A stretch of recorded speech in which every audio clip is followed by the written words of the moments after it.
So guys, today back in a video on the channel today. We're here for the Newcastle United versus Burnley game.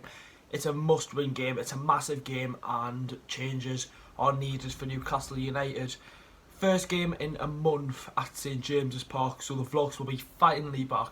It's been such a long time since I've done the vlogs, and the last two games at St James's Park have been 0-0, so I pray to God it's not 0-0. I really want to see us get a nice result. But in the video, we'll look at Burnley, look at Newcastle United, say my prediction, and got a little more to say about, obviously, with Newcastle United, with the changes and whatnot, and players returning from injury. Leave a like, lads, subscribe to the channel, and there'll be the predicted team on tomorrow, and the vlog and player ratings all out on Saturday. So a busy week ahead. Let's see what the Mouse can do. We'll start off by looking at Burnley. Starting off, we will look at Burnley. First of all, we'll look at their last 6 games. They've had a great season, in my opinion. They've sitting 10th in the Premier League and picked up some very good results. Let's look at their last 6 games now. So, they got a 2-1 win over Leicester. A fantastic result being for what Leicester have done this season. They beat Man United 2-0 at Old Trafford. Unbelievable. And then they did get beat 2-1 to Norwich in the Cup. Drew 0-0 with Arsenal. Beat Southampton 2-1 and beat Bournemouth 3-0.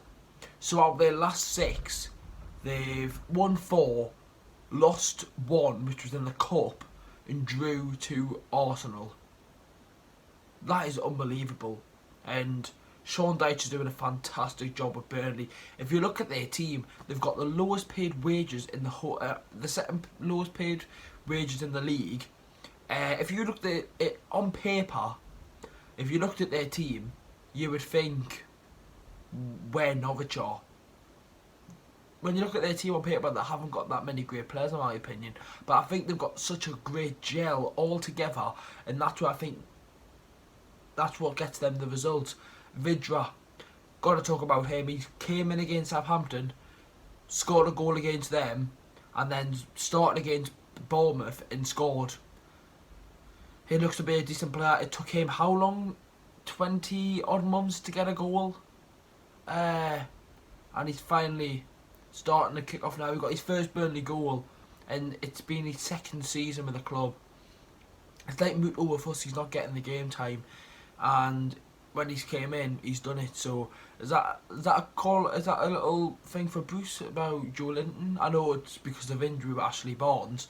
Speaking about Ashley Barnes, he was on fire at the start of the season, scoring so many goals, and it looked like a prolific striker and a good one for FPL managers. Their goalkeeper, Nick Pope, he did go to the World Cup in 2018, and he looks to be a great keeper and definitely one for England to look out on. The 2 centre-halves, James Tausowski and Ben May, have both looked great this season.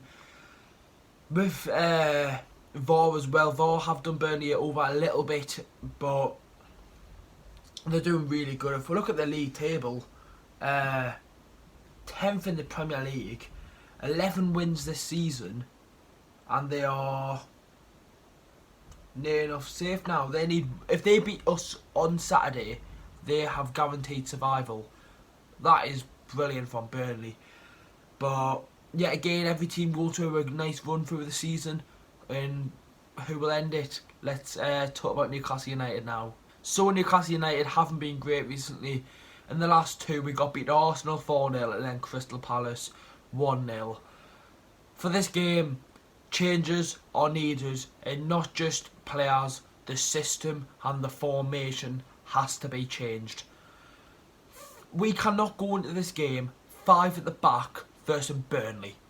No disrespect to Burnley, but we cannot be sitting back and letting Joe Linton be up there isolated by himself against Burnley. We really cannot. We've got to play attacking football, and that's why I think we need to go back to the 2017-18 system of a 4-2-3-1. John Shelby's been back in training, so I expect him to, even if he's not starting, I expect him to be on the bench, but he's been fantastic. He really has been. And you can see how much we've missed him in the midfield. He's been out for 5 weeks and he's finally back. And it's his birthday today, so John Joe lad, you're having a good day so far. Come back to train and it's your birthday. But a formation change. Do you drop Joe Linton? For me, yes. You've got to drop a player. If a player's not in form, the only way to make him realise is to take him out of the team and give him a little bit of a rest. I know we had the winter break, but he needs a break from playing football when there's football on, in my opinion. For me, Muto or Gale have to start. And for me, and if we play 4-2-3-1, you either play Shelvey or Sean Longstaff in the cam. And then what does that mean? You have to bring Isaac Hayden back into the team. And you've got to drop Bentaleb. For me, you've got to play Matty Longstaff and Isaac Hayden. And in that cam role, either Shelvey or Sean Longstaff. If Shelvey isn't fit, you play Sean. But if Shelvey's fit, you play Shelvey. Up top, I would play Muto. Personally, I just think he deserves more of a chance to Gale. Gale's had his chance in the Premier League, 29 games, 5 goals in his first season in the Premier for Newcastle. This season, he's only started a couple of games and still hasn't got a goal this season. Andy Carroll's not fit for the game. He will be back for Southampton next week, but it is a massive game. With Shelvey being back, it has brought us a little bit more positive, but I am going to go for my prediction for the game is at the minute a 2-1 Burnley. I kind of see us getting a result in this game, considering how much form we are in.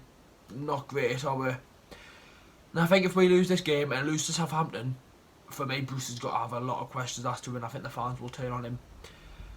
We're in this relegation battle now. We were 10th, 5 points off 5th.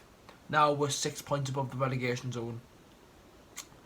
But what happens when you lose 2 games in a row in the Premier League? You've got to bounce back, and we've got to bounce back on Saturday. Lads, that's the end of the preview. Make sure to leave a like, subscribe to the channel. The vlogs will be finally back on Saturday, so make sure to check out the vlog no matter what the result is. I know the vlogs haven't been great recently because they've been 0-0 draws. So I'm just playing for a good match of football. 2-1 Burnley is my prediction. Let me know yours in the comment section down below. Anyways, lads, I'll say it's all for the predicted team tomorrow, and I'm streaming FIFA tomorrow night, so make sure to check out the stream tomorrow. Anyways, lads, see you all in the next one.